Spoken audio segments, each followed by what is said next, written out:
Oh yes, we almost forgot. In the last episode we promised you to take you on a visit to Iona. Here you go.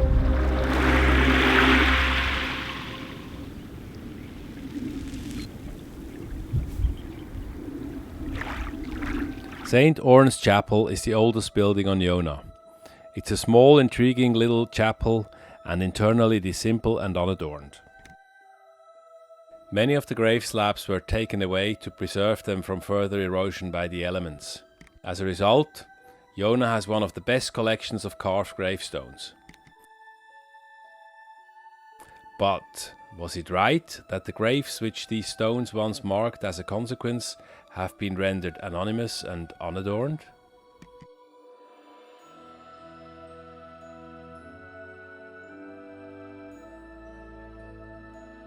No visit to Iona is complete without a tour of the Abbey, is it? Iona has been the heart of Scotland's religious life since St Columba, who we already met in the Cathedral of Trailblazer in Brittany in episode 5 of our journey. He landed here from Ireland in the year 563. In contrast to our earlier awe-inspecting visit to the Cathedral of Trailblazer, the Abbey of Iona had a very different impact on us. Whilst it is a beautiful and impressive building overlooking the island, it made a somewhat somber and almost oppressive impression on us. Perhaps our expectations were too high.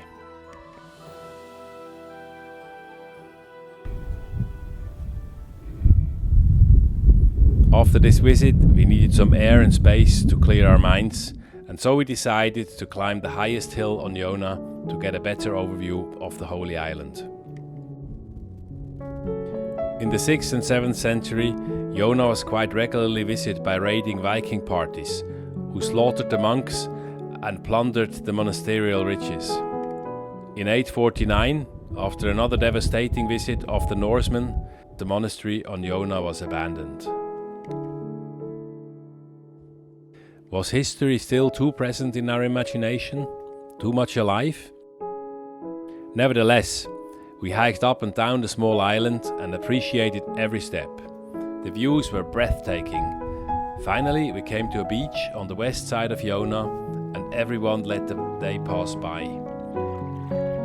And suddenly, everything was there. Peace, quiescent, happiness, gratitude and thankfulness.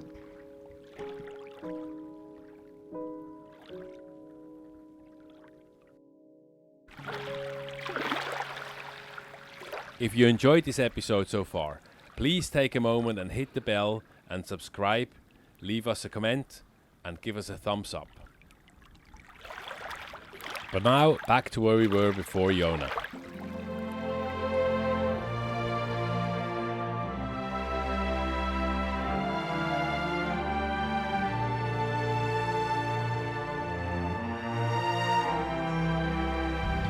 Another beautiful day today up in Scotland.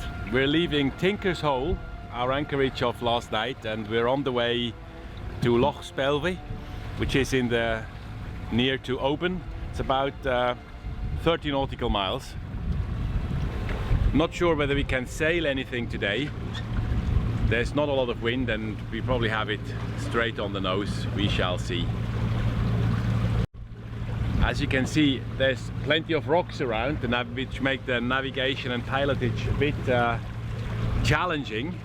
And we observed a boat yesterday, a beautiful marlin, that went out of the anchorage because it was full, and then they hit that submerged rock, which is just behind there. We can't really see it, I think, on the camera, but it made an awful noise. They just sailed on, and apparently it didn't harm them.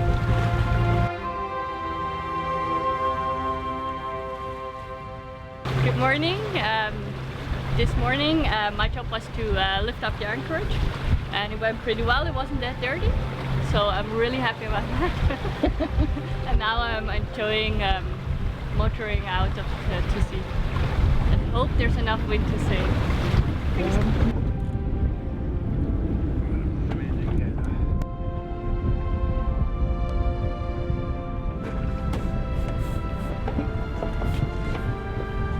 12 knots wind, also da müsste schon ein bisschen mehr drin liegen. We have 12 knots of wind, we trimmed the sails and we tacked the way up to Loch Spelve.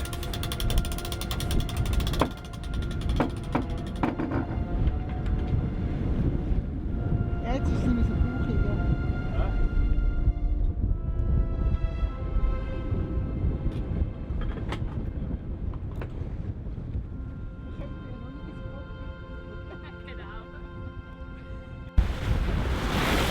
Quick update, we are tacking against the wind at the moment. There's quite a bit of wind, we have 19 knots at the moment. We have a reef in the head sail and the reef in the mainsail.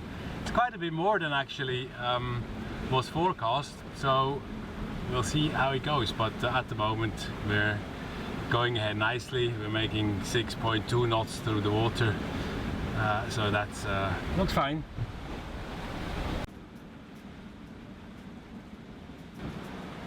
Also mit dem Schwimmen können wir dann 3 abends schaffen. Wir sind noch 20 Meilen. Ja, ja. Das heißt, wenn wir jetzt gerade fahren mit dem Speed, sind wir am 4 Ideen. We decided to take down the sails. We were simply not making enough speed against the wind. We were making about 2.5 knots. Still about 18 nautical miles to go. And up here we have a tidal gate. We have to get in as long as the tide goes in, and the tide turns shortly before 5 o'clock. So in order to make it shorter that we can get in, we decided to put on the engine and make the rest on the engine.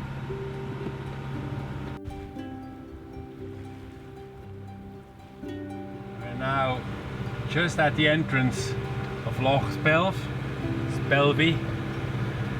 and this is a rather interesting entry. We have a shoal here, a shallow part, and then there's a drying rock here, so it's quite narrow where you have to go through, but it's well described and shouldn't be a big problem.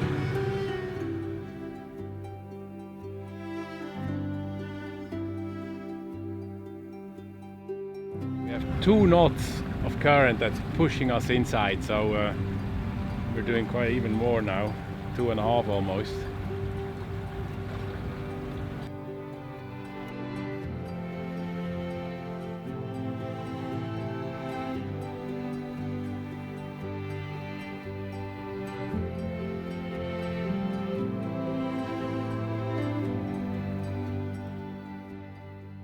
Loch Spelve is very well known for producing some of the best mussels in Scotland.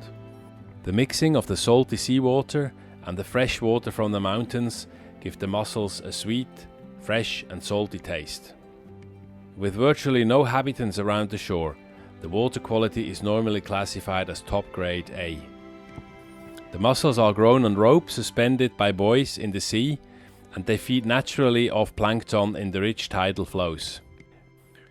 Of course, we picked up a bag of the fresh mussels at the honesty shop of the farm and had a very tasty dinner with an unexpected stunning sunset, which, once again, was more in focus than the mussels. Richtig kitsch. Also das habe ich nicht erwartet.